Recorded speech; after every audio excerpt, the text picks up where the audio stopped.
If your young vegetable plants seem slow and weak, there's a simple reason behind it. Tomatoes, cucumbers, and other vegetables often struggle when the soil starts losing its natural nutrients. Just like us, plants need regular feeding to stay strong. When the soil becomes poor, small plants stop growing properly and produce fewer fruits.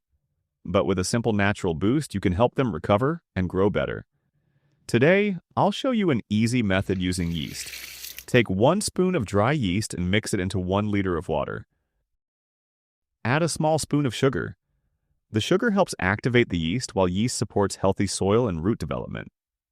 Stir well and let it sit for a few minutes until it activates. Now gently pour this solution around your plants, tomatoes, cucumbers, and other vegetables. Apply a small amount near the roots of each plant.